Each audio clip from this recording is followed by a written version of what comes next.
Le journaliste Ferdinand Haïté fait le portrait de Séna Ali Puy et les défis de la politique togolaise. Ce matin, j'ai eu l'occasion d'écouter des extraits d'une intervention de Séna Ali Puy à la radio à Lomé, et je dois dire que cela m'a profondément touché. Sa voix résonnait avec une mélancolie teintée d'amertume, bien que dépourvue de l'insolence et de l'arrogance habituelles qui lui sont associées, ou du moins, c'est ce que l'on dit. En 2020, lorsque nous avons publié le dossier sur le scandale du Petrolgaz, au lieu d'assumer son rôle de député en réclamant des comptes au gouvernement, Séna Ali Puy a choisi de défendre son ami Fabrice Adjacli, allant jusqu'à attaquer les journalistes par tous les moyens. Lorsque l'Inspection générale des finances, IGF, a rendu un rapport accablant pour ses amis, il s'est muré dans un silence assourdissant. Il était connu pour ses visites fréquentes chez son ami Fabrice Adjacli à Cape Town, en Afrique du Sud. À la télévision sur New World TV, il s'est spécialisé dans la critique acerbe de ceux qui dénonçaient la mauvaise gestion du pays. Il est à la tête d'un groupe parlementaire, mais se retrouve au niveau de secrétaire d'État, bénéficiant de tous les avantages tels que voitures de fonction, carburant et cartons de champagne, entre autres.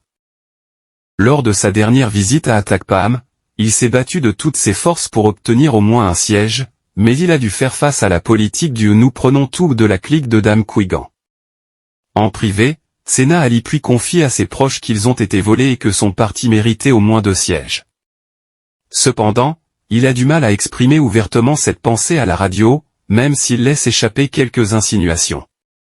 On ressent chez lui une amertume profonde et une inquiétude croissante quant à la fin de ses privilèges. Les jours glorieux semblent toucher à leur fin. Il se pourrait qu'il doive retourner au Canada pour reprendre son travail de comptable.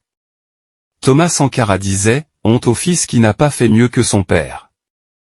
Au Togo, certains acteurs politiques incarnent pleinement cette assertion de Sankara. Ils découvrent à leur grand étonnement le vrai visage de la mafia UNIR. C'est un spectacle fascinant à observer.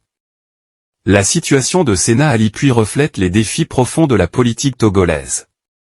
Les enjeux personnels et politiques se mêlent dans un cocktail souvent amer, où les idéaux se perdent dans les luttes de pouvoir et les compromis douteux.